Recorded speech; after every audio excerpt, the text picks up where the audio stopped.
Борбор каланын тургундары 2 майга чейин Киев жана Разаков көчөлөрүнүн кесилишинде уюштурулган жарманкеден эт, балык, сүт, май, колбаса, сыр, жумуртка, картошка, жашылча жемиш, кумшекер, ун жана башка азыктарды арзан баада сатып алса болот.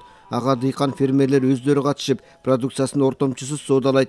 Демек товарлардын баары дүң баада. Биз чоң кемин өрөөнүндө жайгашканбыз. Ушул жерде август айынан башлап ачылып, сыр бышырып биздин рынокко сатабыз. Жаңы рынок атталып аткан компания болгондуктан кардарлар бизди билсин, таанымалык болсун деп, ошон үчүн прямой сельский хозяйствонун ярмаркасына чыгып, андан ары уже розничный сеттерге жайгашканга аракет кылабыз. Мен Токтогулдан келдим да, Саргамыш жайлоосунда балчы 3-чү муунда балчымын. Ушу кыргыз элим бал азык менен тамактанса, маданиятка кирсе, ушу тамак ашка бал со деген ойда. Ортомчусу жок, саталы деп келдик. Жарманкенин кардарлары нукура экологиялык таза азыктардан даам татып көрүп, табиити тарткан жактырган азыктардын базар наркынан төмөн өндүрүүчүнүн колунан түзмө-түз сатып алууда. Вышла, тут выставка идет. Жакын жерде иштейм, чыксам жарманке өтүп жатыптыр. Мени таза сапаттуу бал кызыктырат. Карасам жакшы бал азыктары сатылып жатыптыр. Азыр эми сатып алам.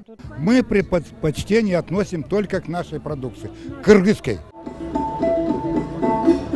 Бул жолку өтүп жаткан жарманкенин өзгөчөлүгү айыл чарба техникаларынын түрлөрү, тамчылатып сугаруу шаймандары дагы коюлган. Ошондой эле жер иштетүүчүлөр менен мал чарба ээлерине банктардын кызматтары тууралуу кеңири маалымат сунушталат. Айыл чарбасына колдонулуучу кредиттер катары кредиттерди менен анын шарттары менен таанышып кетсе болот.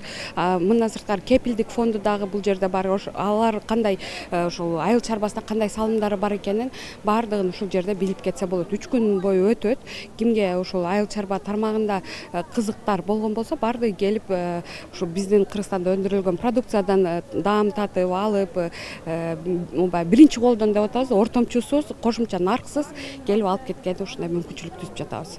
Мындай жарманке байма-бай өткөрүлүп келет. Бул өндүрүүчү менен алуучуга тең пайдалуу. Айыл чарба тармагындагы ишканалар товарын керектөөчүгө тааныта алат. Ал эми кардар арзан алып, чөнтөгүнө күч келбейт. Уланбек Тиканбаев, Чыңгыз Жумагулов, Ала Тоо 24.